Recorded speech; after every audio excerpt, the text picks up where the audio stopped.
शैक्षिक प्रबंधन एवं प्रशिक्षण संस्थान प्रयागराज द्वारा संचालित diploma in education management course के इस शैक्षिक सत्र में आयोजित वर्चुअल शैक्षिक संगोष्ठी में सीमैट के संरक्षक व निर्देशक महोदया श्री सविता तिवारी जी, इस प्रशिक्षण के समन्वयक हम सभी प्रशिक्षुओं के प्रेरणा स्रोत श्री पवन सावंत सर, सभी प्रशिक्षुओं में ऊर्जा का संचार करने वाले श्री सरदार अहमद सर, सीमैट के अन्य प्रशिक्षक गुरुजन तथा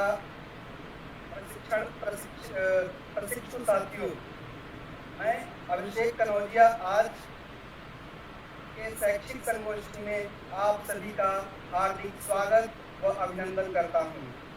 इसके अलावा आप सबके स्वागत में दो पंक्तियाँ भी कहना चाहता हूँ।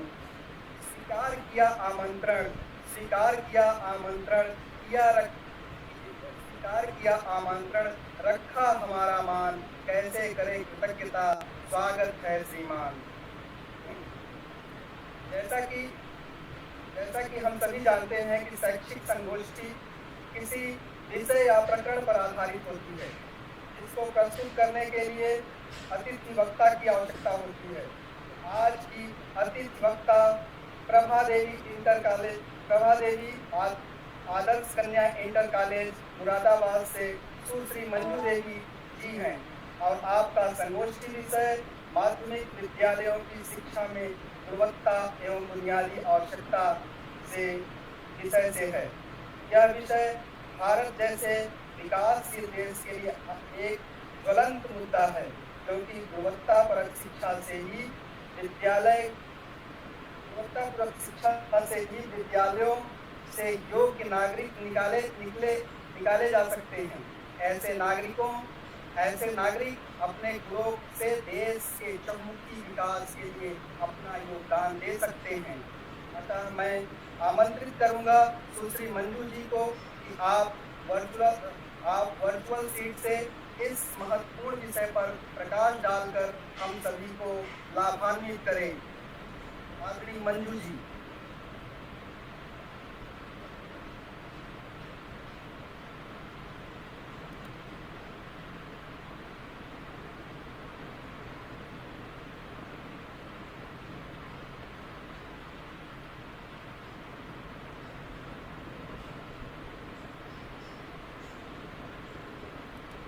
आपका माइक ऑफ है मंजू मैम।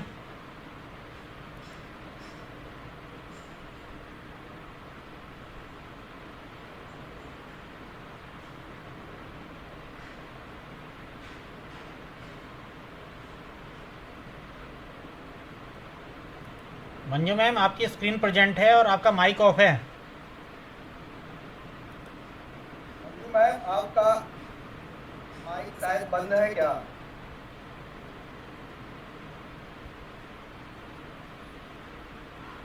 सर मेरी आवाज आ रही है आपको? हाँ मैम आ रही है। धन्यवाद अध्यक्ष महोदय जी। और आज के इस सेमिनार प्रबंध प्रस्तुतिकरण में मैं मंजू देवी आप सभी लोगों का हार्दिक स्वागत एवं अभिनंदन इसके साथ इन शब्दों के साथ करती हूँ। शिक्षा ही एक ऐसा हथियार है जिससे दुनिया में बदलाव संभव है। मैम आपकी स्क्रीन प्रेजेंट हो रही है, आप स्क्रीन को ऑफ मैम आपकी स्क्रीन प्रेजेंट हो रखी है, पहले स्क्रीन को ऑफ करके आप आ जाइए एक बार बोलने के लिए ना। अभी सर मैं दूसरे आईडी से कनेक्ट हूँ फोन से। अच्छा तो आपका कैमरा ऑफ है फिर इस पर।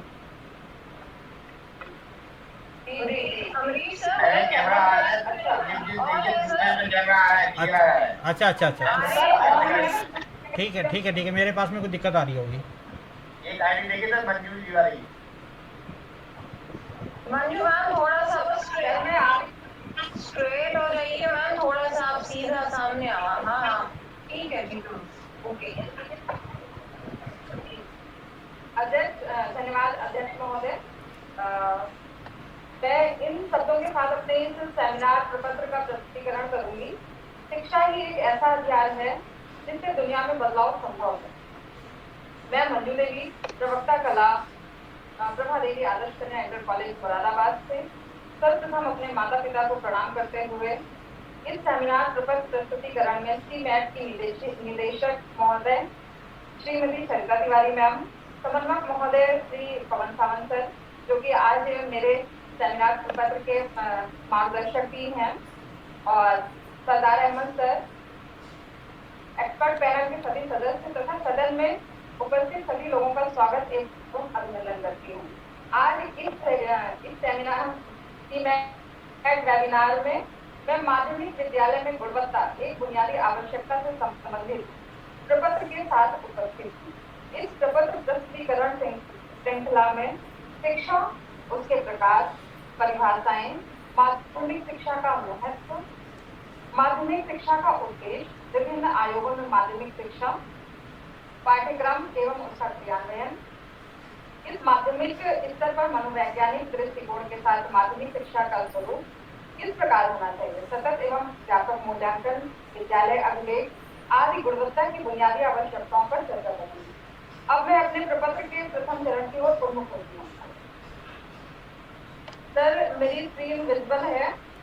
मैम, सब गड़बड़ हो जाएगा। मैं थोड़ा सा आपसे निवेदन कर रहा हूँ कि आप जिस आईडी से जुड़ी हुई हैं उसमें आईडी में अपने आप को पूरा कैमरा ऑन कर लीजिएगा, और जिससे प्रेजेंट कर रही हैं उसका कैमरा भले ही ऑफ कर दीजिएगा। सर वही है, मैंने उसका कैमरा जो है ऑन नहीं किया है। नहीं, अभी जिस आईडी से आप बोल रही हैं ना, जिस आईडी से आपकी आवाज़ आ रही है, उस आईडी का ऑन नहीं है आपका कैमरा। सर ऑन है। पता नहीं क्या बात है, फिर मेरे पास नहीं है आपका। मेरे पास तो केवल एक आईडी से आपका कैमरा आ रहा है। चलिए, अच्छा, ठीक है सर, मैं दूसरे उससे हूँ, आप देखिए, आपको दिखूंगी मैं।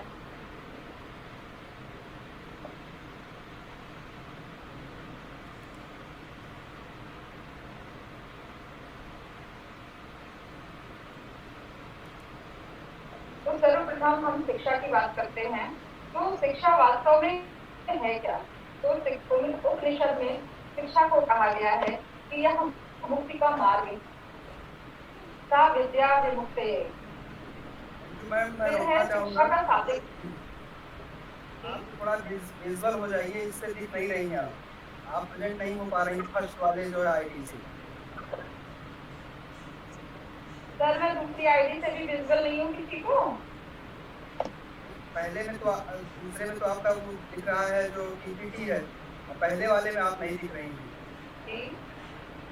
अरे सब सही है, वो कोई दिक्कत नहीं है सर। मैं देख रही हैं, एक बार की प्रेजेंट हो रहा है,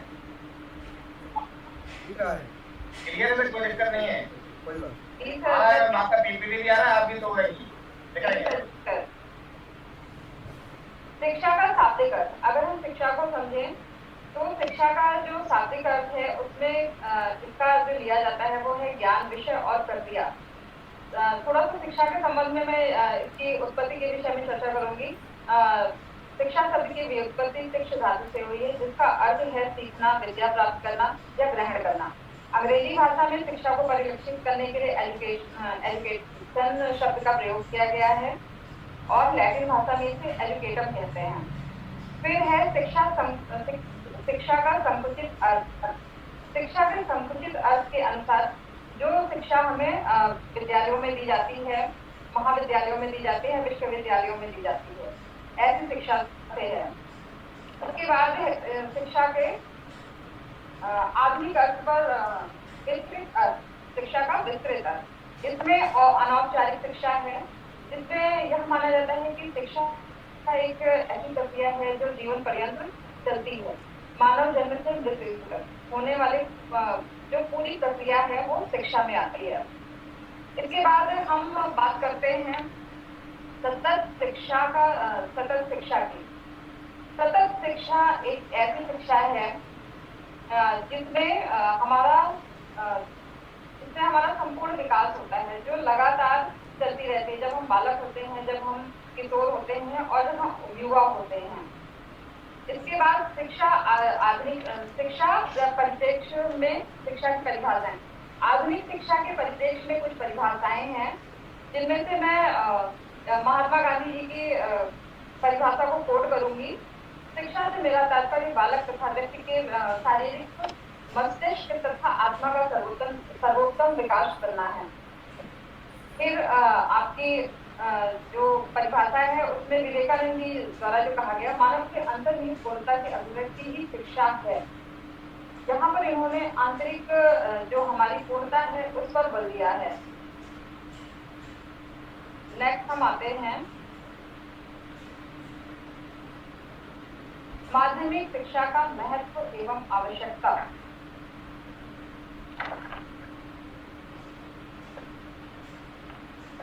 इसमें जो पहला पॉइंट है कि माध्यमिक शिक्षा का महत्व क्यों है। माध्यमिक शिक्षा अपने में पूर्ण इकाई होती है। इसके बारे में मैं थोड़ा बताना चाहूंगी कि माध्यमिक शिक्षा प्रारंभिक और उच्च शिक्षा के बीच की कड़ी होती है, परंतु किसी भी देश में उच्च शिक्षा में प्रवेश कर उच्च शिक्षा में बहुत कम छात्र छात्राएं प्रवेश करते हैं और इस क्षेत्र में आगे बढ़ते हैं। तो कहने का तात्पर्य यहाँ ये है कि अपने में पूर्ण इकाई, इस समय तक बच्चा जो शिक्षा ग्रहण करता है और इसके बाद वो अपने जीवन की तरफ उन्मुख हो जाता है, वहां पर वो अपने जीवन में लग जाता है, अपने भरण पोषण में, जीविकोपार्जन में लग जाता है। फिर दूसरा है माध्यमिक शिक्षा किसी राष्ट्र की जनशक्ति के विकास का आधार होती है। यहाँ पर एक चीज मैं कोट करना चाहूंगी कि प्राथमिक स्तर पर तो बच्चों को सामान्य ज्ञान से परिचित कराया जाता है और उन्हें जो बेसिक नॉलेज है वो दी जाती है, किंतु जो बच्चे के अंदर सोचने समझने की क्षमता होती है, व्यवसाय में प्रशिक्षित करने की क्षमता होती है, सामाजिक रूप से वो कैसे अपने आप को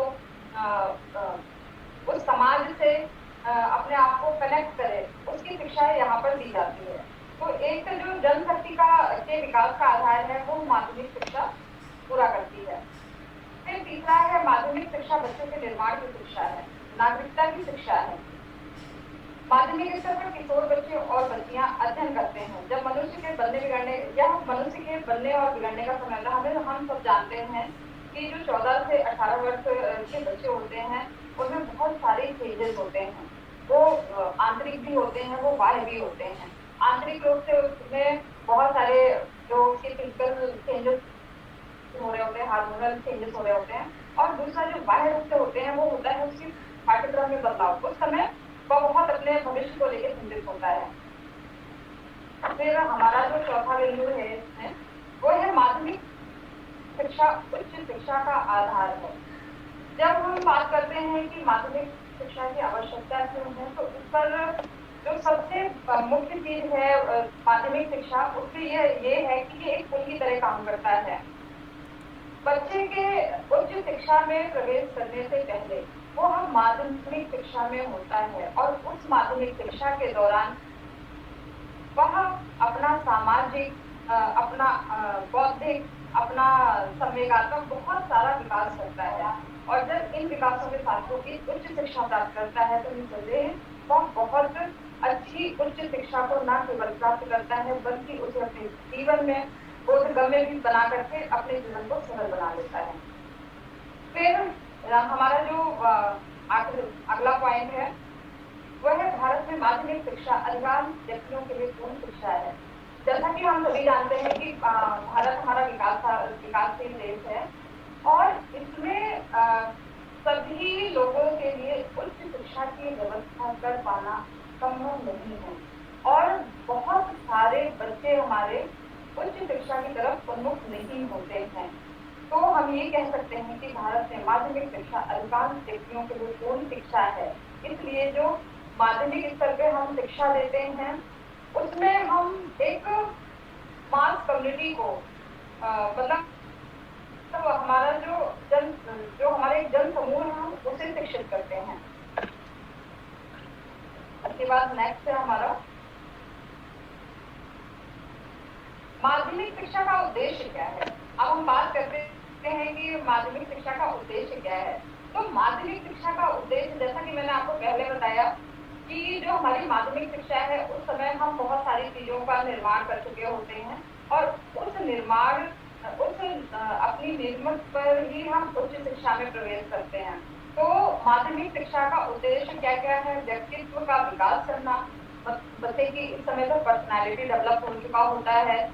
नेतृत्व का विकास करना, उसके अंदर नेतृत्व करने की क्षमता का विकास भी हो जाता है। चरित्र निर्माण करना, व्यावसायिक उद्देश्य की प्राप्ति करना, लोकतांत्रिक नागरिकता विकास करना, और आखिरी है हमारा छात्र का सर्वांगीण विकास।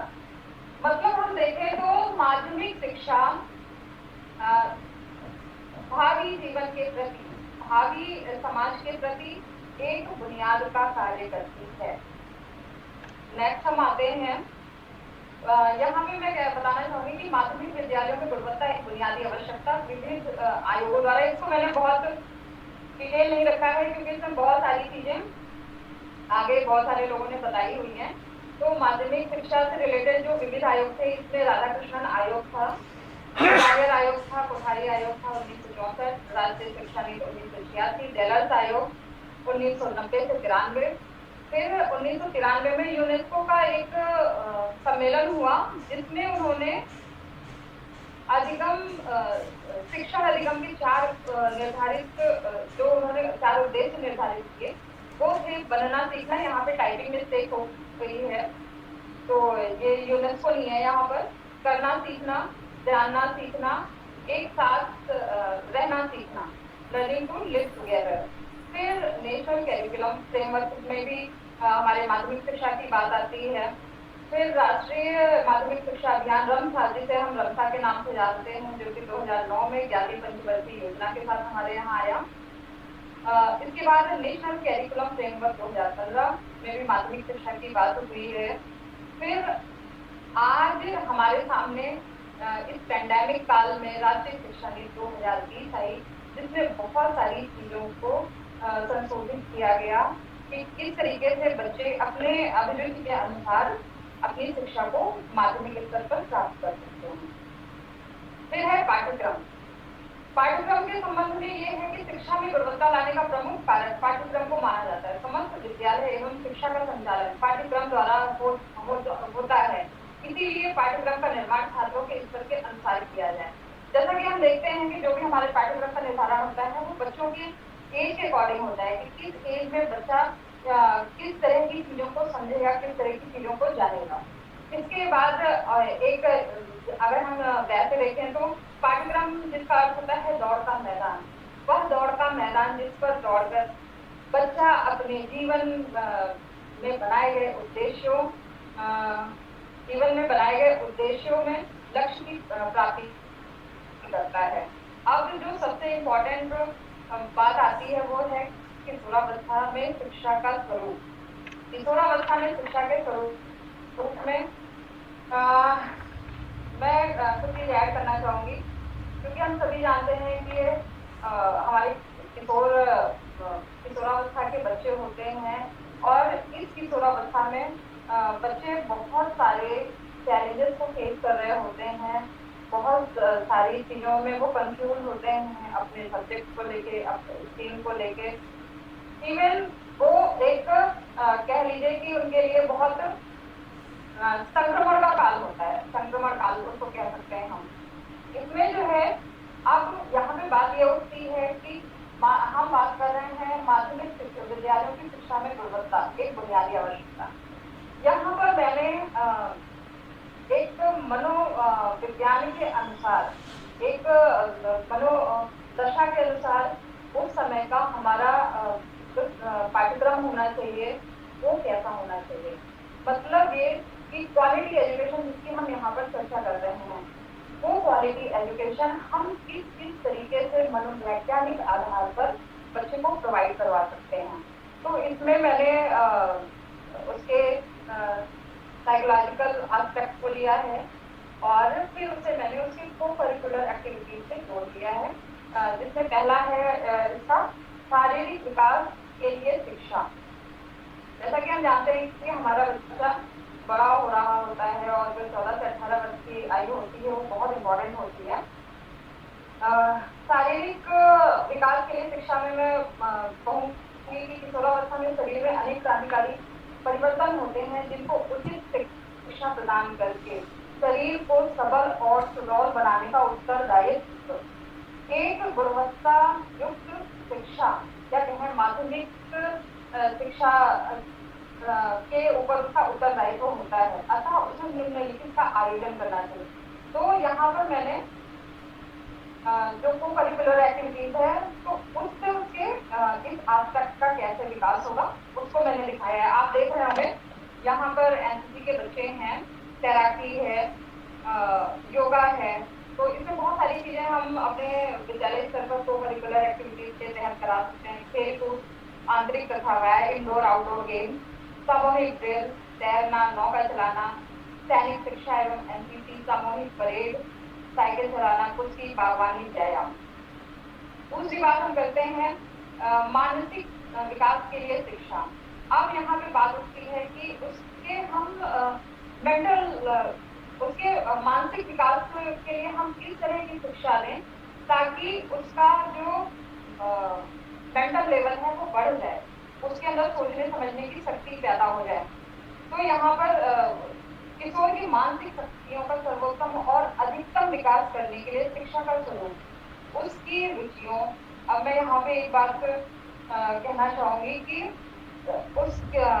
उसकी मानसिक शक्तियों का सर्वोत्तम और अधिकतम विकास करने के लिए शिक्षा का स्वरूप उसकी रुचियों, रुझानों, दृष्टिकोणों और योग्यताओं के अनुरूप होना चाहिए। अतः उसकी शिक्षा में अगर हम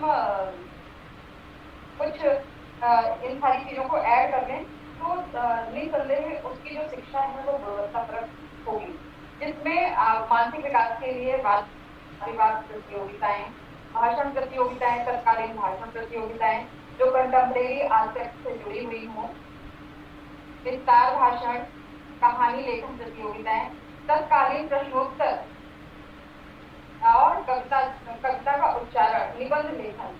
जैसा कि आप देख रहे हैं यहाँ पर बच्चे हैं, इस फोटो के थ्रू क्लियर हो रहा होगा चित्र के जरिए। फिर है संवेगात्मक विकास के लिए शिक्षा, एजुकेशन, इमोशनल डेवलपमेंट। अब हम बात करते हैं कि हम उसके संवेगात्मक विकास के लिए किस तरह की शिक्षा दें कि जो उसका इमोशनल एस्पेक्ट है वो हम कवर कर पाए अपनी गुणवत्ता पूर्ण बुनियादी शिक्षा के लिए। इसमें किशोर अनेक प्रकार के संवेगों से संघर्ष करता है। इन संवेगों में से कुछ उत्तम और कुछ निकृष्ट होते हैं। जैसा हम सब जानते हैं कि कुछ वो उनके जो इमोशंस होते हैं कुछ तो बहुत अच्छे होते हैं, कुछ तो ऐसे होते हैं जो वो उस एज के दौरान महसूस कर रहा होता है। फिर अतः शिक्षा में इस प्रकार के विषयों और पाठ्यक्रम सहगामी क्रियाओं को स्थान दिया जाना चाहिए। तो निकृष्ट संवेगों का दमन या उसका उन जो निकृष्ट संवेग उसके अंदर आ रहे हैं उसको खत्म कर दे और जो उच्च कोटि के उसके संवेग हैं उसका वहां पर विकास हो जाए। इस उद्देश्य में हम क्या कर सकते हैं? इस उद्देश्य में हम कला, विज्ञान, जैसा कि आप देख रहे होंगे यहाँ पर ये एक आर्ट एक्टिविज्म है जो बच्चों द्वारा की जा रही है। फिर यहाँ पे एक साइंस एक्टिविज्म को बच्चे दिखा रहे हैं, जैसा कि मैंने बताया कला, विज्ञान, साहित्य, संगीत, सांस्कृतिक कार्यक्रम आदि की सुंदर व्यवस्था की जानी चाहिए, जैसा कि हम इन फोटोज में देख रहे हैं। नेक्स्ट हमारा है सामाजिक संबंधों की शिक्षा। सामाजिक संबंधों की शिक्षा, किशोर अपने समूह को अत्यधिक महत्व देता है और उसमें आचार व्यवहार की अनेक बातें सीखता है। इस समय बच्चा अपने दोस्तों में वो अपने दोस्तों को बहुत प्रायोरिटी देता है, अपने पीयर ग्रुप को बहुत प्रायोरिटी देता है और उनसे बहुत सारी बातें सीखता है। अतः विद्यालय में ऐसे समूहों का संगठन किया जाना चाहिए जिसकी सदस्यता ग्रहण करके किशोर उत्तम सामाजिक व्यवहार और संबंधों के पाठ को सीख सके, जैसे सामूहिक प्रार्थना, प्रभात फेरी, समाज सेवा, रेड क्रॉस, रमदान, सामूहिक भोज और साप्ताहिक सफाई। नेक्स्ट है हमारा व्यक्तिगत विभिन्नताओं के अनुसार शिक्षा। जैसा कि हम सभी जानते हैं और हम लोग शिक्षक भी हैं, तो हमारी क्लास में बहुत तरह के बच्चे होते हैं जो विभिन्न एस्पेक्ट्स वाले होते हैं। मतलब कोई किसी चीज में बेहतर है, किसी के अंदर कोई बहुत अच्छा टैलेंट है। तो यहाँ पर किशोर में व्यक्तिगत विभिन्नताओं और आवश्यकताओं को सभी शिक्षाविद स्वीकार करते हैं। अतः विद्यालयों में विभिन्न पाठ्यक्रमों की व्यवस्था की जानी चाहिए जिससे किशोरों का व्यक्तिगत मांगों को पूर्ण किया जा सके। इसी में एक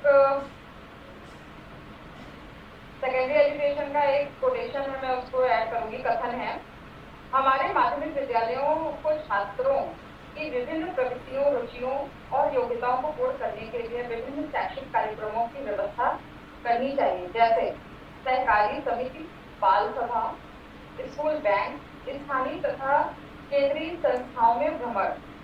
आप देख सकते हैं कि कैसे ये लोग अपने रुचि के अनुसार विषय को चुन करके उसे प्रतिभाग कर रहे हैं। पूर्व व्यावसायिक शिक्षा आज के कंटेम्प्रेरी टाइम में बहुत इम्पोर्टेंट है। ये कहिए कि बर्निंग पॉइंट है इस समय हमारी शिक्षा नीति में, जिसमें किशोर में व्यक्तिगत विभिन्नताओं और आवश्यकताओं को सभी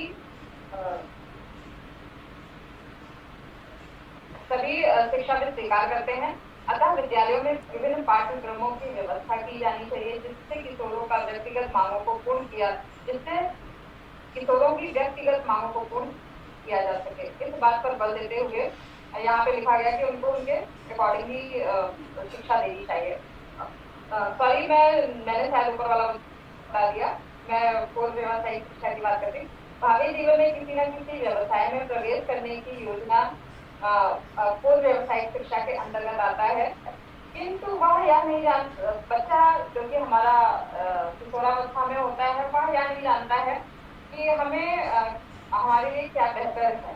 और चूंकि हमने पहले कहा कि जो हमारा किशोरावस्था का बच्चा है, बहुत सारे बच्चे हैं जो आफ्टर इंटर ड्रॉप आउट हो जाते हैं, जो पूरी शिक्षा प्राप्त नहीं करते हैं। तो कम से कम जो माध्यमिक विद्यालय की शिक्षा है उसमें उसको इस तरह के ज्ञान से अवगत कराया जाए जिससे वो उसका विजन क्लियर हो जाए, उसमें जो स्किल है उसका विकास हो जाए। तो पूर्ण व्यावसायिक शिक्षा हमें इससे जोड़ती है।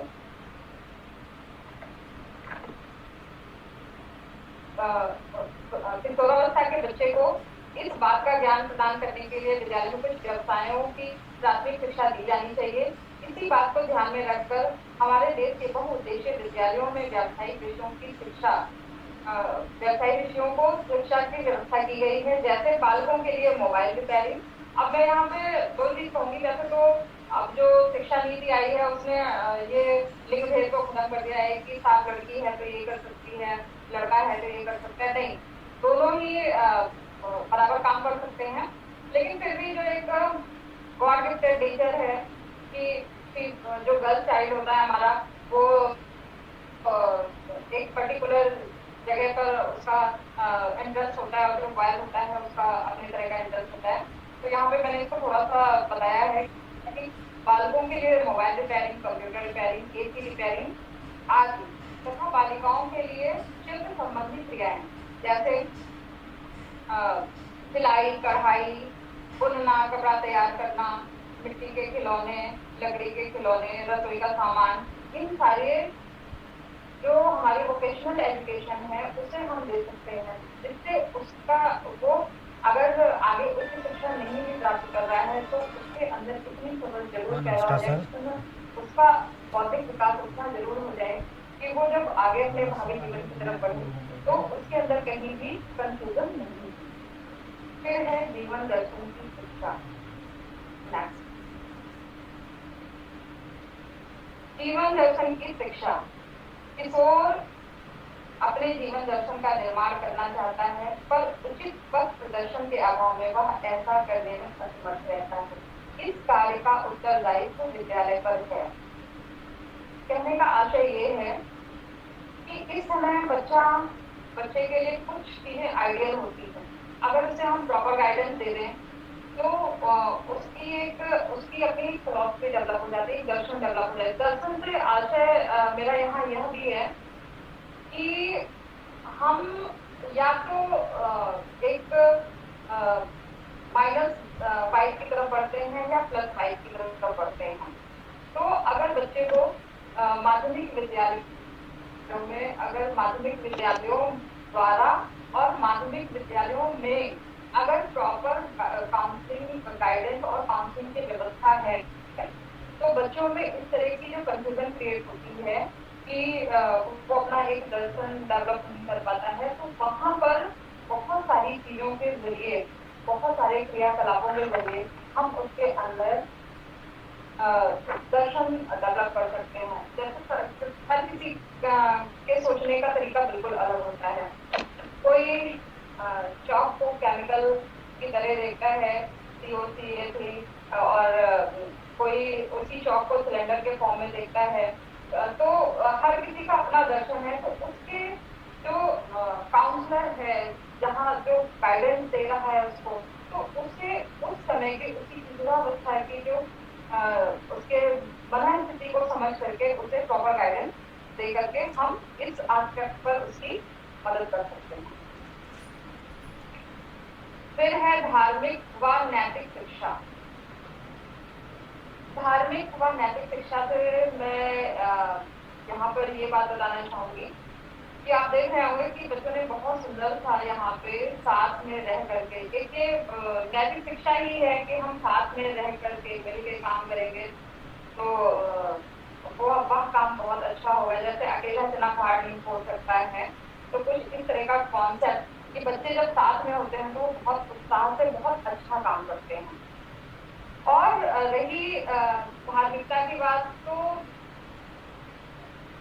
धर्म तो वह है धार्य इति धर्म, जो धारण करने योग्य वो वही धर्म है। आप अगर कुछ एक लाइन पे जाएं, मजहब नहीं सिखाता आपस में बैर रखना, हिंदी है हम वतन है हिंदुस्तान हमारा। तो आप देखेंगे कोई भी मजहब, आप किसी भी मजहब को उठाकर देखें, उसके जो अपने पर्टिकुलर ग्रंथ हैं, और ग्रंथ से मैं यहाँ ये कहना चाहूंगी, ग्रंथ से सिर्फ किताबें नहीं होती हैं, ग्रंथ वह है जो आपकी ग्रंथियों को खोल दे। इसीलिए जब हम रेफरेंसेस की बात करते हैं और जब हम उनको पढ़ते हैं तो हमारे दिमाग में जो कंफ्यूजन होती हैं वो क्लियर। तो ग्रंथ जो ग्रंथियां खोलते हैं, इससे पहले हम बात कर रहे थे कि जो भी हमारे धार्मिक ग्रंथ हैं तो उनमें कहीं भी किसी के लिए भी बुरा करना नहीं सिखाया गया है। अक्सर बच्चों को हम कहते हैं कि आप इस लाइन पर जाइए कि कोई भी मजहब आपस में लड़ाई झगड़ा ये सब कुछ नहीं सिखाता है। धर्म वो है जो हमें किसी भी बुरे कार्य को करने से रोकता है। फिर हमारा नेक्स्ट पॉइंट है यौन शिक्षा। यौन शिक्षा के बारे में मैं यहाँ पे कहूंगी कि जैसा कि हम सभी जानते हैं कि बच्चा हमारा इस समय किशोरावस्था की एज में होता है और उसमें बहुत सारे चेंजेस होते हैं, जैसा कि मनोवैज्ञानिक आधार पर भी होता है और फिजिकली भी वो बहुत परेशान। तो इस समय स्कूलों में अगर वो कोएड एजुकेशन है तो बॉयज और गर्ल्स के लिए वो अलग अलग काउंसलिंग गाइडेंस की व्यवस्था करा सकते हैं, ताकि बच्चे में एक हाइजीन डेवलप हो जाए, वो किसी भी बीमारी से ग्रसित नहीं हो। और अगर वो गर्ल्स है तो गर्ल्स से रिलेटेड जितनी भी उस समय की आवश्यकताएं होती हैं उससे संपूर्ण जानकारी दो, ताकि हमारा जो किशोरावस्था का, चाहे वो लड़की हो या लड़का हो, वो किसी भी बीमारी से ग्रसित नहीं हो और वो एक हेल्दी लाइफ की तरफ अग्रसर हो। फिर मेरा जो अगला पॉइंट है, इसमें मैंने बताया है बालकों व बालिकाओं के पाठ्यक्रम में विभिन्नता। जैसा कि मैंने बताया कि ये लिंग भेद को अब तो खत्म ही हो गया है और हर वही गॉड गिफ्टेड का जो यहाँ पे फॉर्मूला काम करता है, लेकिन फिर भी जो बालक है, जो बालिका है, उनके पाठ्यक्रम में भिन्नता होनी चाहिए, क्योंकि जो गर्ल्स का काम है और जो बॉयज का काम है, काम से इन सेंस मेरा फिजिकल नहीं, काम से इन सेंस मेरा यहाँ पर ये है कि कुछ उसकी अपनी रुचियाँ होती हैं और कुछ उसके अपने एस्पेक्ट होते हैं, उस तरह के पाठ्यक्रम को भी हमें इसमें देखना चाहिए। फिर है उपयुक्त शिक्षण विधियों का प्रयोग, क्योंकि इस पैंडेमिक एरा में बहुत इम्पोर्टेंट हो गया है और अभी हम पिछले साल से बच्चों को ऑनलाइन पढ़ा रहे हैं और हमारा ये वेबिनार भी ऑनलाइन ही हो रहा है। तो हम देख सकते हैं कि अगर हम क्लासरूम टीचिंग की बात करें कि नहीं साहब हम विद्यालय जाएंगे तभी पढ़ेंगे, तो इस महामारी ने हमें ये बता दिया है कि नहीं, हमें अपने जीवन को रोकना नहीं है, हमारा जीवन गतिशील है और उस जो गतिशीलता है उसी के साथ हमें अपने आप को मैनेज करके चलना है। तो जो पेंडेमिक एरा इस समय चल रहा है और उसमें उपयुक्त शिक्षण विधियों का प्रयोग, बहुत सारे गैजेट्स हैं, बहुत सारे टूल्स और टेक्निक्स हैं जिससे बच्चे में जो एक सीखने समझने की सोचने की क्षमता है वो बहुत तेजी से इनहेंस हो रही है। आज हम देखते हैं कि छोटा बच्चा इतनी तेजी से फोन चलाता है जो हमें भी नहीं, कई बार हमें भी नहीं पता होता है कि हाँ ये फीचर्स उसमें हैं। तो आप देखिए, जब हम अपने टाइम में पढ़ाई करते थे तो इस तरह के बहुत सारे गैजेट नहीं होते थे, लेकिन आजकल इतनी सारी इंफॉर्मेशन ऑनलाइन हो गई है, जैसे कि पूरी दुनिया एक थोड़ा सा गांव हो गई है वर्चुअली। तो आप कहीं का भी कुछ भी मैटर देख सकते हैं और समझ सकते हैं। तो हमें अपने स्कूलों में गुणवत्ता के लिए उपयुक्त शिक्षण विधियों का भी प्रयोग करना चाहिए कि कैसे हम अपने टीचिंग क्वालिटी को इनहेंस करें। नेक्स्ट है हमारा किशोर के प्रति वयस्क का व्यवहार। इस समय के बच्चों में एक खास दिक्कत यह होती है कि उसे लगता है अरे अब हम तो बड़े हो गए, अब हम छोटे नहीं हैं, पता नहीं लोग हमें छोटा क्यों समझते हैं। तो उसके इस मनोवैज्ञानिक तथ्य को भी हमें समझना चाहिए। तो हमें उसके साथ छोटों सा व्यवहार नहीं करना है क्योंकि वो बच्चा नहीं है, और हमें उसके साथ बहुत बड़ों सा व्यवहार नहीं करना है क्योंकि वो फ्रॉड की तरफ नहीं है। तो हमें जो है उसके साथ जो एक किशोरावस्था में कई बार होता है कि बच्चे जो भी उनकी स्थितियां आंतरिक और बाह्य चल रही होती हैं तो कई बार एकदम से जवाब दे देते हैं।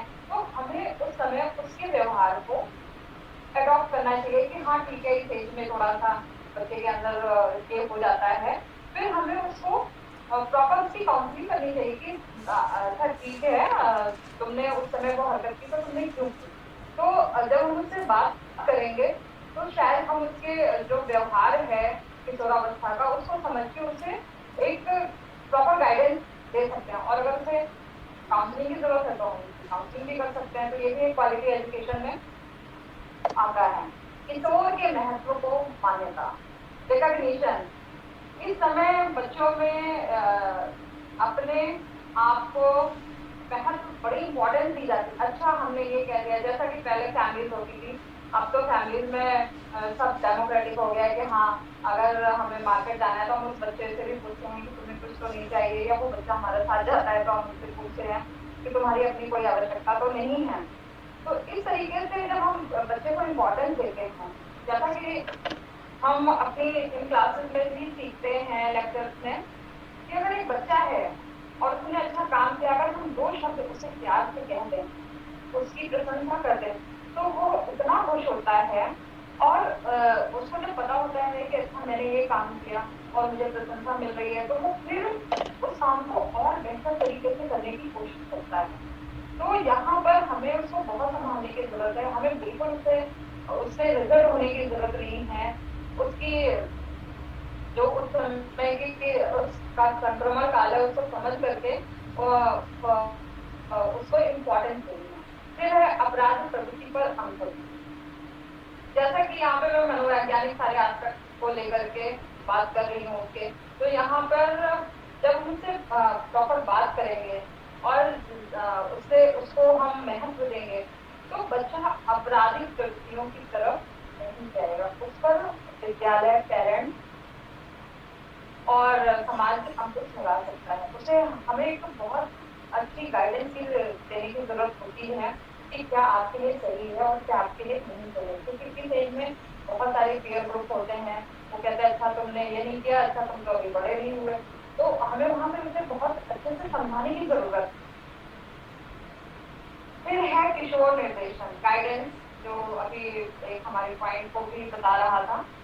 इस समय बहुत सारे गाइडेंस की जरूरत पड़ती है, चाहे वो किसी भी तरीके का, वो पर्सनल भी हो सकता है, वो उसके एजुकेशन से रिलेटेड भी हो सकता है, हेल्थ से रिलेटेड भी हो सकता है, और उसकी मेंटल हेल्थ से रिलेटेड हो सकता है, सोशल हो सकता है, मतलब बहुत सारे एस्पेक्ट। मतलब विद्यालय में एक ऐसी गाइडेंस और काउंसलिंग की कमेटी का गठन होना चाहिए जिससे बच्चे के जो मन स्थिति है उसे समझ करके हम उसे गाइड कर दें, और जो उसके जीवन के लिए सही मार्ग नहीं है वहां पर उसे हम जाने से रोक पाए।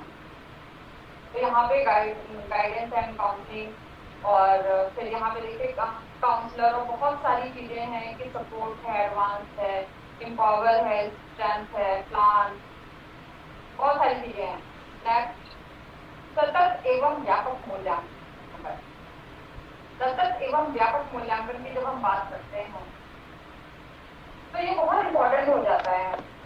वो जो हमारा कंटिन्यूएशन में जो मूल्यांकन चलता है, जिसे हम रोज क्लास के बाद करते हैं या जब हम कक्षा में जाते हैं, तो हमारा एक उद्देश्य होता है कि कैसे हम जब कक्षा में पढ़ा करके निकल रहे हैं तो बच्चे ने कितना सीखा है, और बच्चे ने जो सीखा है उसे क्या वो समझ, बच्चा जो बच्चे ने जो सीखा है वो उसे समझ पाया है सही से या नहीं समझ पाया है। और फिर हमें उसका मूल्यांकन जो होता है वो कंटिन्यूअसली करते रहना चाहिए। अब यहाँ पर जो अगला पॉइंट है वो है विद्यालयी अवलेख। तो विद्यालयी अवलेख से मेरा तात्पर्य यह है कि ये सतत और मूल्यांकन से कनेक्टेड है, जिसमें बच्चे ने पूरे साल या कह लीजिए 6-7 साल, 4 साल या कह लीजिए 6 to 12 जो बच्चा आपके पास रहता है उसने उस विद्यालय में होने वाले किन किन इवेंट में पार्टिसिपेट किया है, किस तरह का पार्टिसिपेशन किया है, क्या उसने किसी पार्टिसिपेशन में नेतृत्व किया है या उसने कुछ ऐसा काम किया है जिससे विद्यालय का नाम हुआ हो सब और उस पर्टिकुलर एरिया का नाम हुआ। तो ये जो छोटी छोटी बच्चों के बारे में आंतरिक मूल्यांकन वाली जो चीजें हैं ऊपर हम मूल्यांकन कर रहे हैं, और उस मूल्यांकन को हम कहीं ना कहीं डॉक्यूमेंट के फॉर्म में भी अपने विद्यालय में रख रहे हैं। अब मैं आती हूँ निष्कर्ष पे।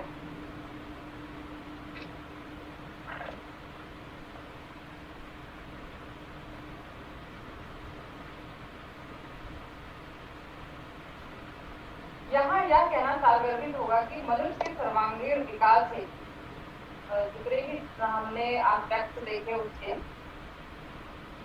उक्त सभी तत्वों का सम्मिलित होना अति आवश्यक है, इससे कि व्यक्ति अपना सर्वांगीण विकास करता है। यह सभी तत्व स्वतंत्रता से पहले और बाद में जितने भी आयोग बने सभी आयोगों में उपरोक्त दिए गए तत्वों का समावेश है। इन तत्वों पर विचारोपरांत यह प्रश्न स्वयं उठ जाता है कि जिन उद्देश्यों को बनाया गया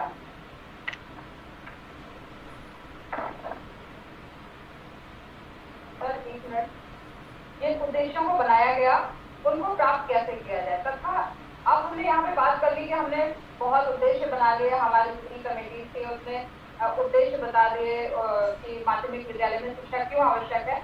तो इन सारे एस्पेक्ट को लेके जो एक कंक्लूजन निकलता है उस पर बात हो रही है कि जिन उद्देश्यों को बनाया गया उनको प्राप्त कैसे किया जाए, तथा इन उद्देश्यों को प्राप्त करने के लिए क्या कार्य किए जा रहे हैं, या हमने सिद्धांत यह बनाया और व्यावहारिक रूप में हम कुछ और कर रहे हैं। यदि कहीं ऐसा है तो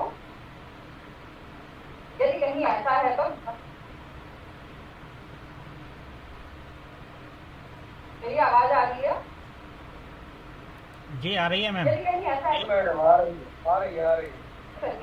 और व्यवहारिक रूप में हम कुछ और कर रहे हैं। यदि कहीं ऐसा है तो माध्यमिक शिक्षा से संबंधित उद्देश्यों को हम किस प्रकार से पूर्ण कर सकते हैं।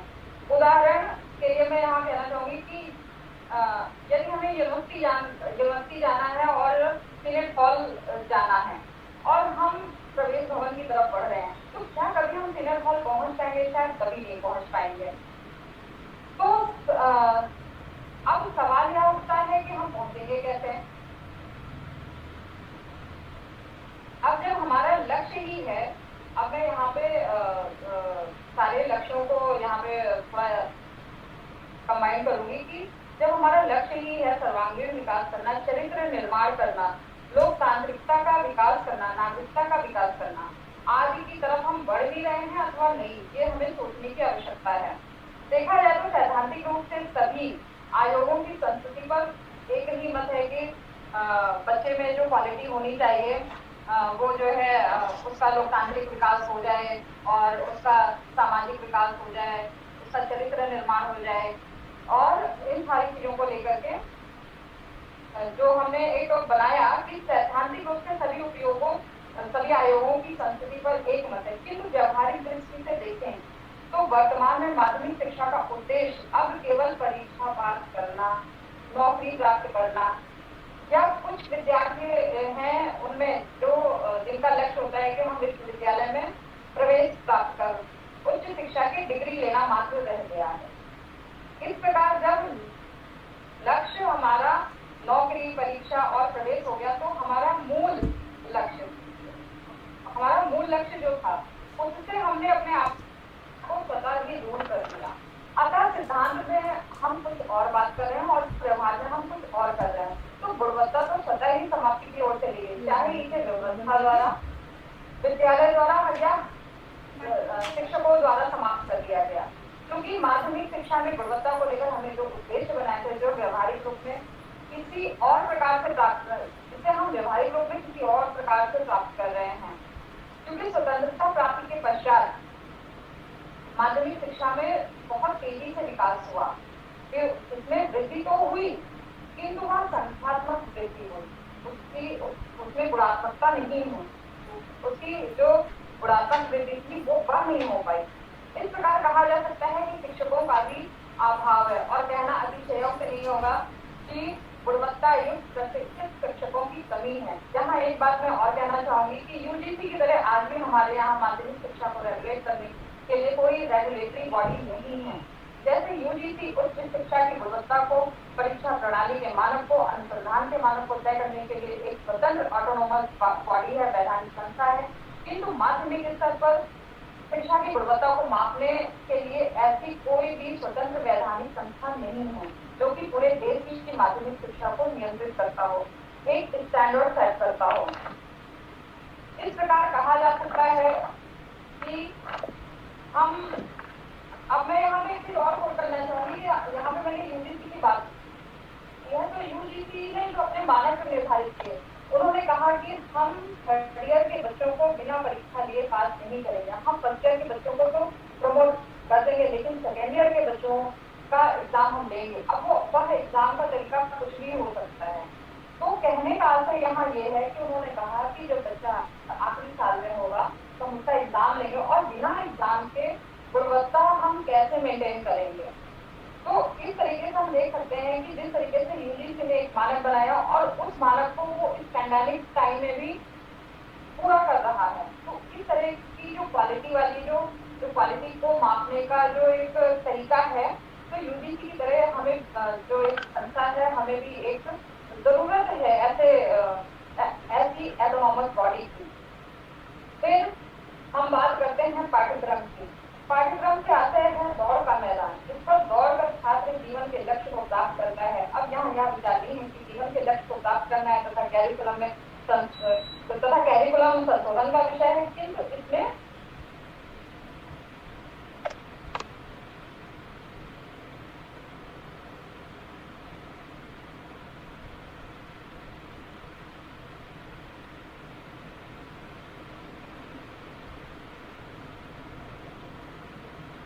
सर मेरा कनेक्शन चला गया था। कैरिकुलम संशोधन का विषय है, आगे प्रेजेंट करिए, कोई बात नहीं। अब ये था कि विचारते हैं कि जीवन का लक्ष्य को प्राप्त करना है तथा कैरिकुलम संशोधन का विषय, किंतु आप देखिए कि कैरिकुलम को भी कितना टाइम हो जाता है, उसे 10 साल लग जाते हैं, 15 साल लग जाते हैं। इवन 1986 की जो हमारी राष्ट्रीय शिक्षा नीति आई उसको देखें, और अब जो हमारी राष्ट्रीय शिक्षा नीति आई वो 34 सालों के बाद आई। तो कहने का आशय यहाँ मेरा यह है कि जब हम दौड़ के मैदान की बात कर रहे हैं, जिस पर दौड़ कर छात्र अपने जीवन के लक्ष्यों को प्राप्त करता है और प्रत्येक वर्ष हमारी जरूरतें यहाँ पर बदल जा रही हैं। जिस तरीके से भूमंडलीकरण के दौर में परिवर्तित हो रही है, तो विचार नहीं है कि यहाँ हम फेल हो रहे हैं या हमारा कैरिकुलम फेल हो रहा है। इसीलिए कैरिकुलम में लचीलापन हो, जिसकी बात अभी जो हमारी नई शिक्षा नीति आई है उसमें की गई है, क्योंकि हमारा कैरिकुलम सीधे तौर पर जीवन से जुड़ा हुआ है और किसी भी छात्र का जीवन या कोई भी छात्र बहुत इम्पोर्टेंट है किसी भी देश के लिए। पाठ्यक्रम अब बात ये भी करनी जरूरी है कि शिक्षा कहीं एक मार्गीय तो नहीं हो रही है। जैसा अभी इसके पहले जब तक हमारी शिक्षा नीति नहीं आई थी उसमें यह था कि वन में था कि अगर साइंस स्ट्रीम का बच्चा है तो वो सिर्फ साइंस स्ट्रीम में ही जा पा रहा था, वो अपने अभिरुचि के विषय को नहीं प्राप्त कर पा रहा था। तो इससे हम सर्वांगीण विकास कैसे कर पाएंगे? जो लक्ष्य, जो उद्देश्य हम मुदालियार आयोग से लेकर चले थे, 2020 तक लेकर चले, जिसमें चरित्र निर्माण, लोकतांत्रिक नागरिकता का विकास करना, आदर्श स्थापित करना, व्यावसायिक कुशलता का निर्माण करना आदि, इसे हमने सिर्फ पुस्तकीय ज्ञान बना दिया है, यह समझ दिया गया है। तो अब जो पाठ्यक्रम है यह जीवनोपयोगी है या नहीं, वैज्ञानिक है या नहीं, यह जीवन से संबंधित है या नहीं। पाठ्यक्रम ऐसा होना चाहिए जिससे जीवन का विकास किया जा सके। वर्तमान समय में जो हमारी आवश्यकता है उन आवश्यकताओं को पूर्ण करने की क्षमता रखता हो, जिससे हमारी जो आज की आवश्यकता है उसका पूर्वाकलन कर लेवा पाठ्यक्रम तत्पश्चात उसे ऐसी किसी भी नीति को हमारे पाठ्यक्रम में सम्मिलित होना चाहिए। पाठ्यक्रम में उपयोगिता और आवश्यकता अनुसार उसमें चेंजेस होते रहने चाहिए जो हमारे जीवन के लिए उपयोगी है, उच्च शिक्षा के लिए उपयोगी है, अनुसंधान के लिए उपयोगी है। अब यहाँ पर मैं बात करूंगी कि इसमें कोठारी आयोग का एक जो सबसे इम्पोर्टेंट बात थी कोठारी आयोग की, वह यह थी कि उसने कहा कि यदि किसी एक चीज पर सुधार संभव है तो वह है परीक्षा प्रणाली पर सुधार। जैसा कि हम सामान्यतः पेडागॉजी भी यही कहता है कि जीवन में एक उद्देश्य अवश्य होना चाहिए और जब हम इसका परीक्षण करते हैं तो वह मूल्यांकन के रूप में परिलक्षित होता है। वर्तमान समय में जो हमारी परीक्षा प्रणाली है वह केवल पुस्तकीय ज्ञान पर, वो किसी भी छात्र के पुस्तकीय ज्ञान का अवलोकन कर रहा है, लेखन शक्ति का परीक्षण कर रहा है कि छात्र ने कैसे लिखा है, कितना सुंदर लिखा है, उसने अपने उस उत्तर को उस जो समयावधि वहां पे दी गई थी उसके अंतर्गत लिखा है या नहीं लिखा है। इससे उसका स्टैंडर्ड कहाँ गया? सबसे इम्पोर्टेंट बात की बच्चे की कॉपी तो पहुंच गई है बोर्ड के पास और उसका स्टैंडर्ड कहाँ गया, इस बात से किसी को कोई भी मतलब नहीं होता है। इससे हमारी परीक्षा प्रणाली को कोई फराकार नहीं होता है, क्योंकि जो परीक्षा प्रणाली प्रचलित है उसमें केवल पुस्तकीय ज्ञान को ही मूल्यांकित किया जा रहा है। तो फिर हमारे आयोगों द्वारा जिन लक्ष्यों को, जिन उद्देश्यों को लेकर हम चले थे, जिन्हें लेकर के, उसमें गुणवत्ता का मापन तो हो ही नहीं पाया और अब माध्यमिक शिक्षा का सर्वप्रमुख उद्देश्य रह गया परीक्षा पास करना, नौकरी करना और विश्वविद्यालय में एडमिशन लेना। अब यहाँ पर बात यह है कि साफ चलिए ठीक है कि हमने हमारा उद्देश्य अब ये रह गया कंटेम्परेरी टाइम में, लेकिन इसका समाधान कैसे होगा? तो जहाँ पर मैंने बात की थी सतत एवं व्यापक मूल्यांकन की, वहाँ मैं इस बात को फिर से यहाँ आगे कंटिन्यू करूंगी कि आंतरिक परीक्षा को अत्यधिक महत्व देना चाहिए। और वह आंतरिक परीक्षा ऐसा नहीं है कि सिर्फ मेरे कहने से हो जाएगी। MHRD इस बात को कहती है कि बहुत वैलिड हो, क्योंकि इस माध्यमिक शिक्षा में लगभग बच्चा हमारे साथ 6 से 7 साल तक रहता है और अध्यापक व विद्यालय उसे भली भांति जानते हैं, ना कि केवल परीक्षा लेकर उसका मूल्यांकन कर दिया जाए। अपितु सेंटर कहाँ गया है, क्या मुहैया कराया गया है, क्या परिस्थिति, तो आप देखेंगे वही 7-8 प्रश्न तो पढ़ करके बच्चे अब तो चले जाते हैं। जब हम थे तो हमारे टाइम में तो बहुत एक डर रहता था कि बोर्ड एग्जाम, लेकिन आजकल बच्चों को देखिए कि वो एक गैस पेपर खरीदते हैं, बुक से लेकर के वो उन क्वेश्चन को सॉल्व करते हैं और उनके नंबर आते हैं। लेकिन उसमें आप देखिए यहाँ पर कि अब उसका एग्जाम हो गया, कुछ ज्ञान के आधार पर उसका आकलन हो गया, किंतु क्या उसमें बहुत सा एटीट्यूड आ पाया या नहीं आ पाया जो हम 1952 से लेकर के चले थे कि हम उसकी बौद्धिकता का विकास करेंगे, उसके लोकतांत्रिक नागरिकता का विकास करेंगे, उसके दर्शन का विकास करेंगे। इवन तो यहाँ मैं ये कहना चाहूंगी कि जो हम लेकर के 1952 से लेकर के चले थे उसकी प्राप्ति हम कर पाए या नहीं, यह सिर्फ आंतरिक परीक्षण ही कर सकता है, बाह्य परीक्षण नहीं। फिर अब हम सतत और व्यापक मूल्यांकन की बात जब हम करेंगे तो इसमें है कि नियमित, अब इसको हम करेंगे कैसे कि नियमित परीक्षा हो जिसे हम सतत मूल्यांकन कहते हैं। सतत मूल्यांकन अध्यापक जो उद्देश्य बनाकर कक्षा में गए हैं वह प्राप्त हुआ कि नहीं, उसका मूल्यांकन कैसे आवश्यक है। आंतरिक मूल्यांकन का महत्व केवल कमी का पता लगाने के लिए नहीं है कि साहब हमने मूल्यांकन कर लिया और हमको पता चल गया कि कमी क्या है, हमें उसे डायग्नोज करने की जरूरत भी है, हमें उसको खत्म करने की भी जरूरत है। अभी उस समस्या को पहचान कर उसका निदान या उपचार करने की भी है। मूल्यांकन में अब यहाँ पे जो लास्ट पॉइंट था कि विद्यालय अपडेट क्यों इम्पोर्टेंट है, मूल्यांकन में विद्यालय अपडेट की महत्ता को भी यहाँ विश्लेषित करना आवश्यक है। विद्यालय में मूल्यांकन में विद्यालय अपडेट महत्वपूर्ण भूमिका क्योंकि 1952 तक हमने जो उद्देश्य बनाया था इसका मामला कैसे होगा, इसके लिए यह अत्याधिक महत्वपूर्ण है। यानी कि छात्र ने अपनी माध्यमिक शिक्षा के दौरान सामाजिक कार्यों में, राष्ट्रीयता से संबंधित कार्यक्रमों में प्रतिभागिता की, बच्चे की विद्यालय में कितनी रही, पर्यावरण के प्रति उसका क्या रुझान था, उसकी क्या भूमिका रही, उसने कितने पौधे लगाए, खेल कूद में उसकी क्या प्रतिभागिता थी। इन सभी चीजों में प्रतिभागिता के साथ साथ किन किन जगहों में उसने नेतृत्व किया, सभी विषयों का लेखा जोखा, जैसे मैंने शॉर्ट में वहां पे बताया था कि इन सभी चीजों का लेखा जोखा यदि विद्यालय अपडेट सही है तो इस आधार पर हम उसका आकलन सही कर सकते हैं। मतलब बच्चे का सर्वांगीण विकास, ना कि हमारी पुस्तकीय ज्ञान पर आधारित उसका कक्षा फल।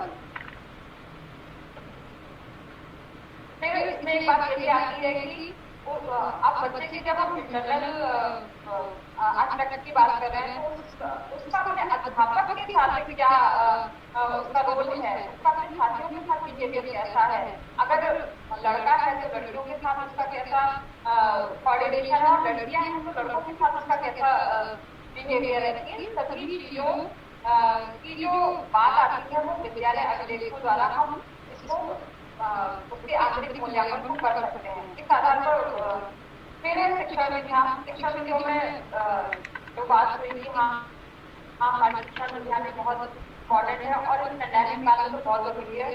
अभी जो कुछ भी हम पूरे विश्व को नहीं पता कि पैंडेमिक काल कब तक रहेगा, टेक्नोलॉजी ने बहुत ही तेजी से इस तरफ रुख किया है और हमें भी माध्यमिक विद्यालयों में एक गुणवत्तापूर्ण शिक्षण के लिए पैंडेमिक राह में टेक्नोलॉजी होना बहुत जरूरी है।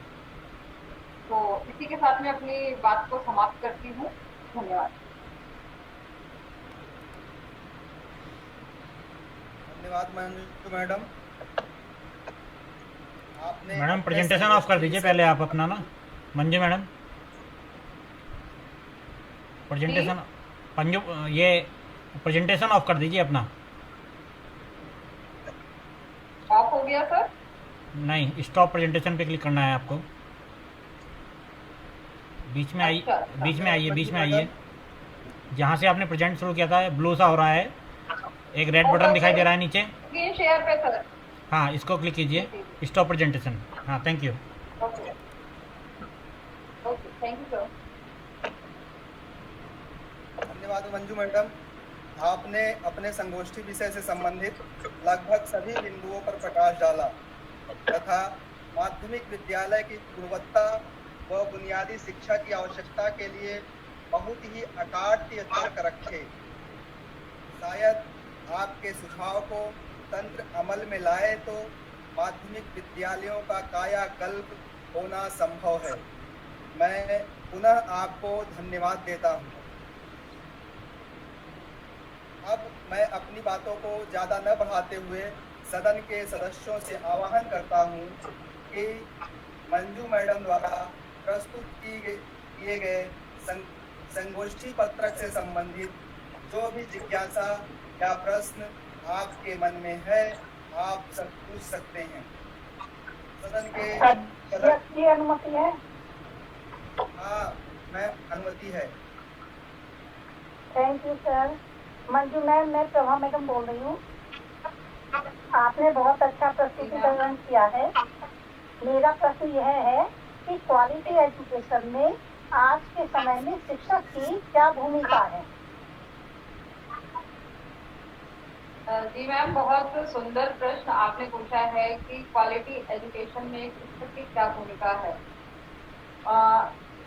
हम सारे लोग शिक्षक हैं और हमें पता है कि जितनी भी नीतियां बने, कोई भी पाठ्यक्रम बने, कोई भी सिलेबस है, उसका जो क्रियान्वयन है वो एक शिक्षक के द्वारा ही होता है। तो शिक्षक की भूमिका इस गुणवत्तापूर्ण शिक्षण के लिए इसलिए भी इम्पोर्टेंट है क्योंकि वह अपनी कक्षा में बच्चों के साथ एक रैपर स्थापित करता है। मतलब वो उसके भावनात्मक पक्ष को भी देखता है, उसके बिहेवियर एस्पेक्ट को भी देखता है। तो वह जानता है कि किस बच्चे में कौन सा गुण है। शिक्षक उसे बहुत तेजी से रिकॉग्नाइज करता है और अगर उसको लगता है कि उसके बच्चे को एक भावनात्मक सपोर्ट की जरूरत है या उस बच्चे को उससे रिलेटेड जो भी दिक्कतें आ रही हैं, तो वह टीचर उसको समझ करके उसको उस तरीके से उसका निदान करता है। इसलिए फिर से मैं एक बात कहूंगी कि टीचर ही वह कड़ी है जो सारी चीजों को जोड़ने का काम करता है बच्चे तक। मतलब एक टीचर ही है जो सारी चीजों को पहुंचाता है बच्चे तक। जी मैम। थैंक यू मैम, बहुत अच्छा आंसर दिया है आपने। अध्यक्ष जी, एक प्रश्न मैं पूछ लेता हूँ, अनुमति है? हाँ, अमरीश जी, आप पूछ सकते हैं। बिल्कुल, आप पूछ सकते हैं। मैडम, माध्यमिक शिक्षा में एक विशेष नाम आता है राधाकृष्णन आयोग, तो इसको आप कैसे देखते हैं? सर, बहुत अच्छा प्रश्न। मुझे लग रहा था कि ये प्रश्न उठाया जाएगा सदन की ओर से और मैं फिर इस पे बात करूंगी। सर, जैसा कि मैंने आपको बताया कि जो राधाकृष्णन आयोग था, वैसे तो ये विश्वविद्यालय की शिक्षा को इसने बताया, लेकिन अब उच्च शिक्षा की जब इस आयोग ने बात की तो उसने इस समस्या को देखा कि जो माध्यमिक से हमारा बच्चा आ रहा है, अगर वो इस क्वालिटी एजुकेशन को लेकर के नहीं आ रहा है तो उच्च शिक्षा को प्राप्त करना उसके लिए कितना ज्यादा मुश्किल हो जाता है। तो उसने इस बात को वहां पे कहा कि जो उच्च शिक्षा में छात्र आ रहा है उसके गुणवत्तापूर्ण उसकी शिक्षा के लिए माध्यमिक शिक्षा के स्तर को ऊंचा उठाया जाए। तो इसलिए यहाँ पर राधाकृष्णन आयोग की जो संस्कृति थी माध्यमिक शिक्षा को लेकर, वो बहुत इम्पोर्टेंट है। जी sir. Thank you ma'am.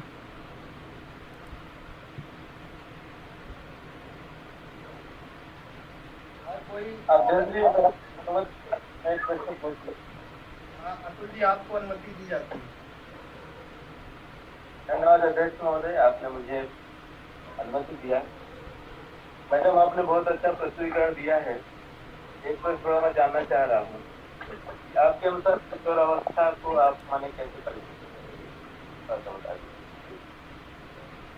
Ji sir, बहुत सुंदर प्रश्न। और मेरा जो इस सेमिनार का प्रपत्र का टॉपिक है वही है कि माध्यमिक विद्यालय और माध्यमिक विद्यालय का आशय बच्चे की किशोरावस्था से ही है।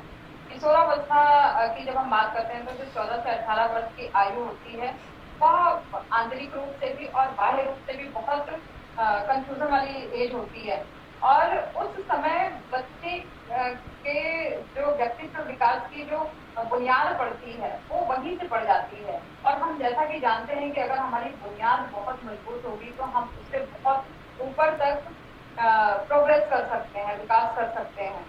तो सर किशोरावस्था में जैसे मैं अपनी बात बताऊं, सर मैं 11th क्लास में थी और उस समय मेरी जो मैडम थी हिंदी वाली, उन्होंने एक बात कही थी। उस समय हम लोग बहुत सीरियल देखते थे, उस समय कुमकुम करके सीरियल आता था, वो हम बहुत देखते थे। तो हमें लगता था अच्छा अच्छा यही जीवन है जो हम टीवी पे देखते थे। लेकिन उन्होंने कहा कि आपकी रियल लाइफ और रियल लाइफ में बहुत अंतर होता है। उन्होंने इस बात को हमें समझाया कि क्या हम पूरे टाइम ऐसे मैनेज होके रह सकते हैं। तो जाहिर सी उसका आंसर था कि नहीं। जो हमारी दैनिक दिनचर्या होती है, जो हमारा डेली का रूटीन होता है, उसमें हम इस तरीके की चीजों को नहीं मैनेज करते हैं। हम बहुत रफ एंड टफ रहते हैं, बहुत ईजी रहते हैं। तो सर उस समय उनकी बताई गई उस बात का जो दिमाग पर असर पड़ा वो आज तक भी है। अब तो मतलब वही प्रॉपर गाइडेंस कह लीजिए, उससे उन्होंने काउंसलिंग कर दी, क्या कह दी। तो सर ये किशोरावस्था बहुत इंपॉर्टेंट एज है। Thank you sir. Thank you madam, आपने बहुत अच्छे से परिभाषित किया। धन्यवाद।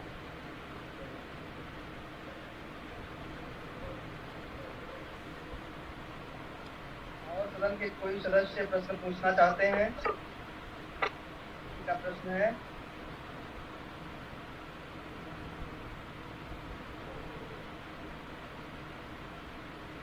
किसी का और प्रश्न हो तो आप पूछ सकते हैं।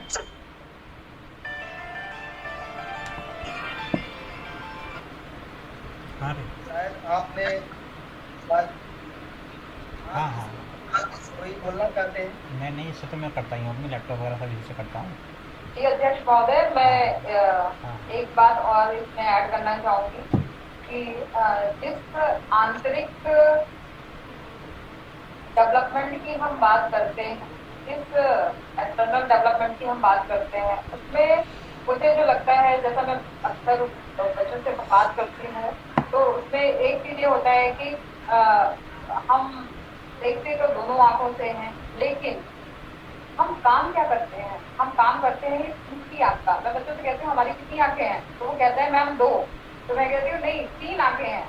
एक 2 आंखें जिससे हम देख रहे हैं और तीसरी आंख वो जिससे हम काम करते हैं। तो कहने का अर्थ ये है कि जो बाहरी चीजें हैं ये बाद में किशोरों के लिए आनी चाहिए। अगर हम उनकी आंतरिक स्थिति को मजबूत कर दें, उसके मनन स्थिति को मजबूत कर दें, तो शायद उसके जो सर्वांगीण विकास की एक बात आती है वो पूरी होगी। जी अध्यक्ष महोदय, मैं मंच आपको सौंपती हूँ। मंजू मैम, बहुत अच्छा आपने प्रश्नों के उत्तर दिए और आपने जो भी आकार के बातों को रखा। अब मैं आप सभी सदन के सदस्यों का धन्यवाद ज्ञापित करता हूँ। तो आप सबने व्याख्यान को ध्यानपूर्वक सुना और विषय से संबंधित प्रश्न भी पूछे। इसलिए सदन के सदस्यों के लिए दो पंक्तियां प्रेषित हैं। यह सदन कोई 1-2 नहीं, पूरे गुलाबों की बस्ती है। यह सदन कोई 1-2 नहीं, पूरे गुलाबों की बस्ती है। आप सब ज्ञान के इंद्रधनुष हैं, आप सब खुशनुमा हस्ती हैं। कार्यक्रम की अगली कड़ी में मैं अपने गुरुजनों से आशीर्वाद प्राप्त करने के लिए सबसे पहले प्रशिक्षण समन्वयक व इस प्रपत्र के मार्गदर्शक श्री पवन सावंत सर को आमंत्रित करना चाहता हूं कि आप अपने आशीर्वचन से हम सभी का मार्गदर्शन व उत्साह वर्धन करने की कृपा करें। आदरणीय पवन सावंत सर।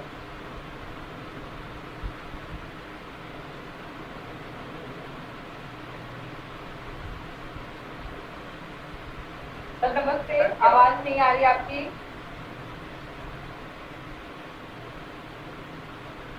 सर माइक आपका अनम्यूट। हाँ जी।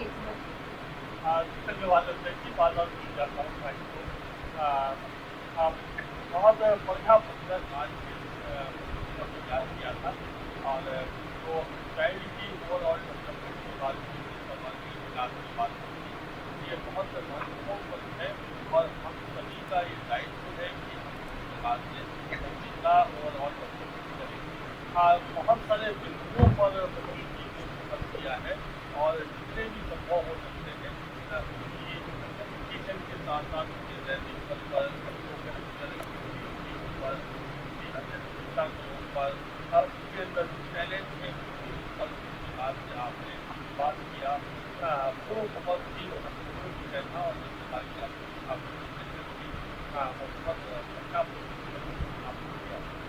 आप सभी को याद होगा कि मैंने आपको एक टॉपिक दिया था एम्प्लॉयबिलिटी। वो एम्प्लॉयबिलिटी के ऊपर मैंने आपको कहा था कि हम बात करेंगे और करवाने का हमारा प्रोसेस था कि मैं आपको ध्यान चले कि आप लेकिन जिस प्रकार से अभी तक उनका पूरा ध्यान मुझे जरा भी नहीं लगता कि मैंने वो प्रेजेंटेशन आपसे ना करा के कोई गलती किया है और जिस प्रकार से आप आजकल बच्चों जी ने जो फोकस किया है वो चाइल्ड जो ग्लोबल चाइल्ड ने फोकस किया है कि हम लोग एक भाग करें और एक भाग के संवर्धन का हमें काम करना चाहिए जो बात हो रही विद्या या और विद्या बात हो बात में आप ज्ञान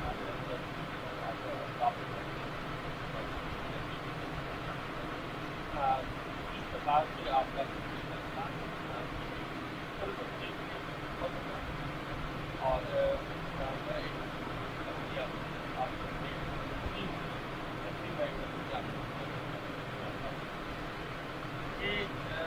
समुद्र का किनारा था और किनारे बहुत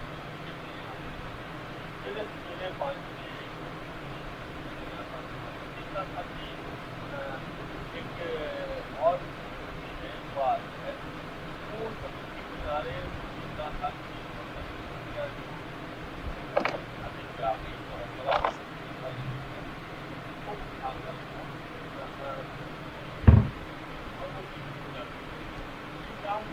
वो देखता रहता था एक आदमी आता है और मुझे बहुत आश्चर्य होता था कि क्या करना है नहीं किया बहुत ज़्यादा था कि यार आप क्या कर रहे हो आपने आ जा रही है तो ये कहा कि ये वो का किनारा बहुत लंबा है देखो किलोमीटर से लंबा किनारा है क्या फर्क पड़ता है कितना क्या फर्क तो उसने एक आया कहा कि फर्क पड़ता है इस नकली को कम फर्क पड़ता है इसी प्रकार से हमारे अध्यापकों का वो जो करते हैं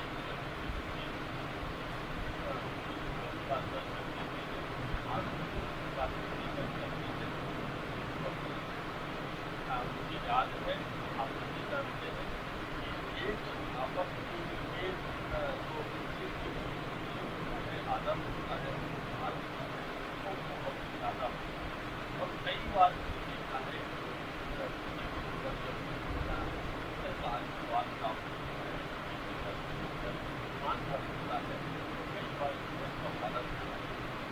तो बहुत फर्क पड़ता है अगर आप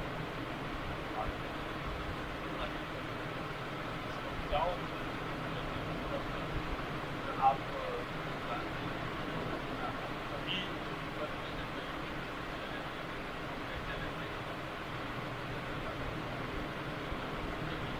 हमको आपस में क्या एक बात है लेकिन बच्चा कई बार में होता है और उसको सभ्यता की सहायता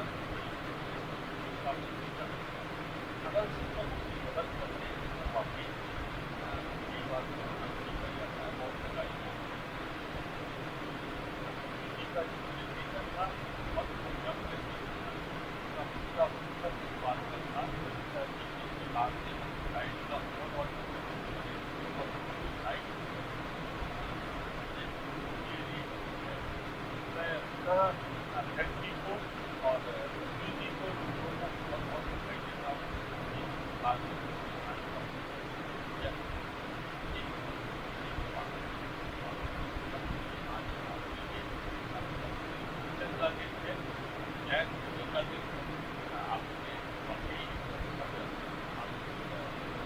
सभी आपने शपथ के साथ शपथ की सीरियसनेस के साथ किया है, किया है। आपको सभी बधाई की बात है, आपकी इज्जत देखी होता है कि उसके बाद में आप क्या कर रहे हैं, आने वाला आपके सामने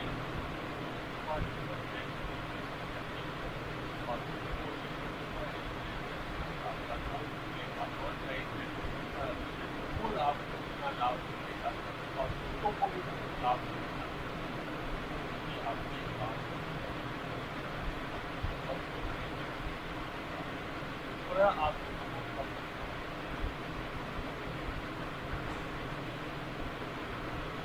धन्यवाद thank you sir. So much sir. मैं बहुत डर रही थी कि कैसे हो पाएगा, लेकिन सर सभी के सहयोग से बस आशीर्वाद से हो गया है।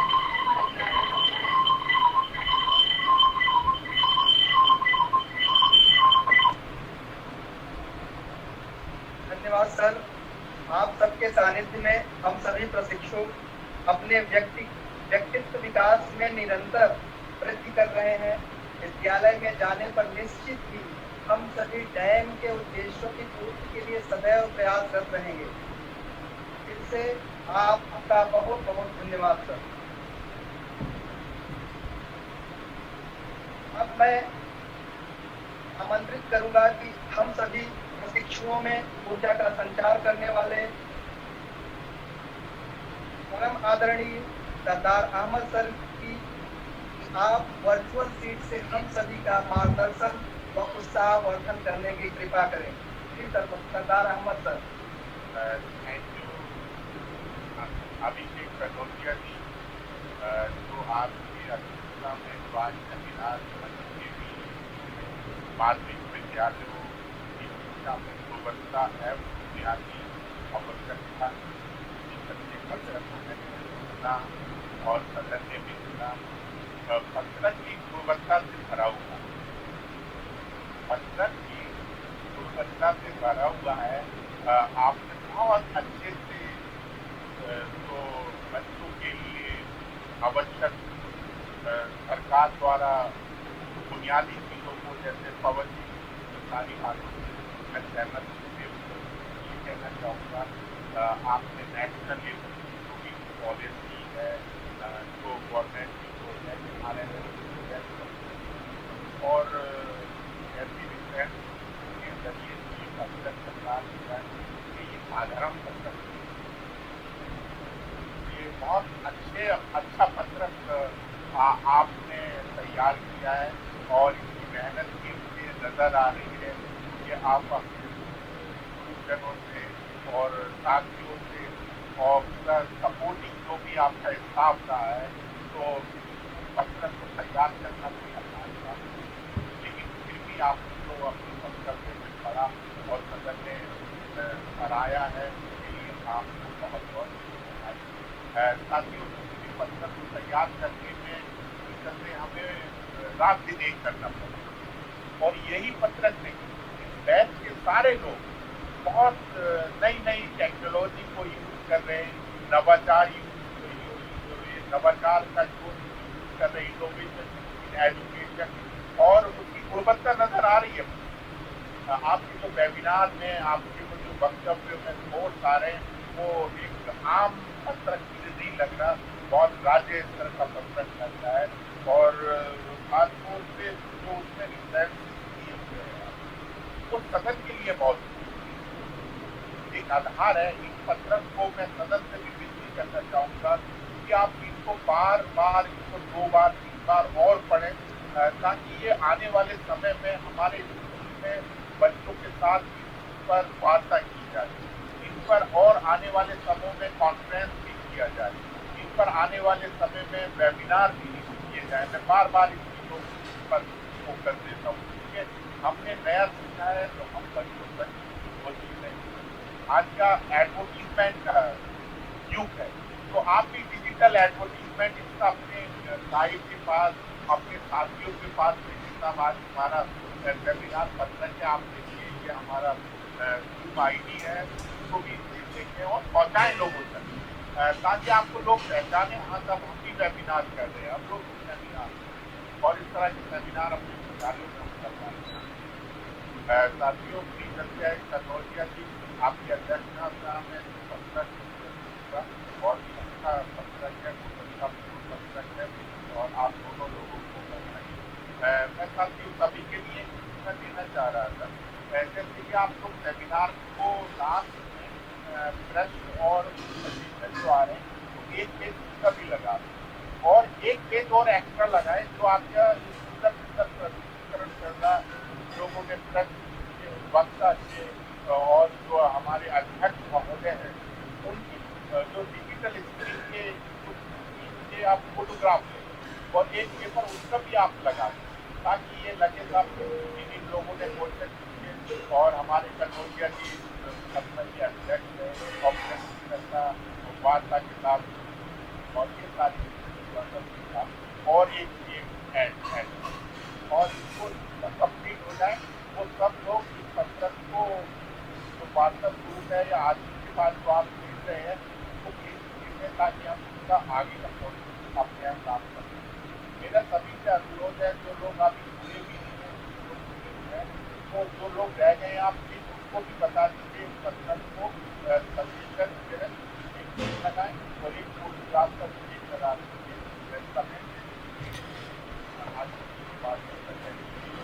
आप बहुत बहुत बधाई आप और बहुत मेहनत के साथ में और सदन को भी बहुत बहुत बधाई। आप बहुत अच्छी तरह से सुन रहे हैं और सुनने की बात है। बहुत धन्यवाद सर। धन्यवाद सर। आपके मुखार बिंद से अपनी प्रशंसा सुनकर हम सभी धन्य हो जाते हैं। आपका बहुत बहुत धन्यवाद सर। अंत में मैं आज के शैक्षिक संगोष्ठी के सफल आयोजन पर कुछ पंक्तियों के साथ अपनी वाणी को विराम दूंगा। कतरा कतरा समंदर हो जाए, कतरा कतरा समंदर हो जाए, हमें ज्ञान नहीं था। कतरा कतरा समंदर हो जाए, हमें ज्ञान नहीं था।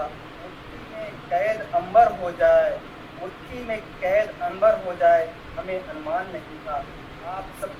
आप सबकी जज्बे को नमन करता हूँ, आप सबकी जज्बे को नमन करता हूँ मेरे मित्रों। कार्यक्रम को इतना सफल बनाना आप सब सदस्यों के बिना ये आसान नहीं था। धन्यवाद। और इसी के साथ इस सेमिनार सेशन का मैं इसकी समाप्ति कर